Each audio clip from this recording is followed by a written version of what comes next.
নমস্কার, আপনারা শুনছেন শব্দমঞ্জুরি নিবেদিত ছোটদের গল্পগুচ্ছ।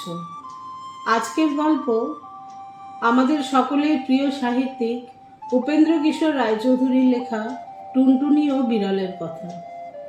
গল্পটি শোনার আগে শব্দমঞ্জুরি চ্যানেলটি অবশ্যই সাবস্ক্রাইব করুন এবং বেল আইকনটি প্রেস করে অল নোটিফিকেশন অন করে রাখুন। গৃহস্থদের ঘরের পিছনে বেগুন গাছ আছে।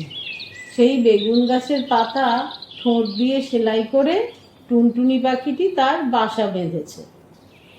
বাসার ভিতরে 3টি ছোট্ট ছোট্ট ছানা হয়েছে।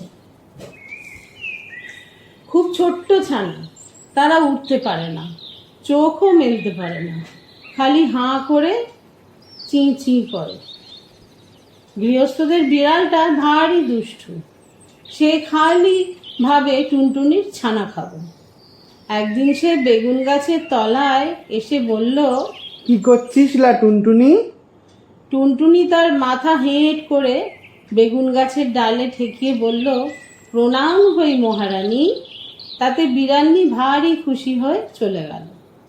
এমনি সে রোজ আসে, রোজ টুনটুনি তাকে প্রণাম করে আর মহারানী বলে, আর সে খুশি হয়ে চলে যায়। এখন টুনটুনির ছানাগুলি বড় হয়েছে, তাদের সুন্দর পাখা হয়েছে, তারা আর চোখ বুজে থাকে না। তা দেখে টুনটুনি তাদের বলল, বাছা, তোরা উঠতে পারবি? ছানারা বলল, হ্যাঁ মা, পারবো। টুনটুনি বলল, তবে দেখ তো দেখি ওই তাল গাছটার ডালে গিয়ে বসতে পারিস কি না। ছানারা তখনই উড়ে গিয়ে তাল গাছের ডালে বসলো। তা দেখে টুনটুনি হেসে বলল, এখন দুষ্টু বিড়াল আসুক দেখি। খানিক বাদেই বিড়াল এসে বলল, কি করছিস লা টুনটুনি?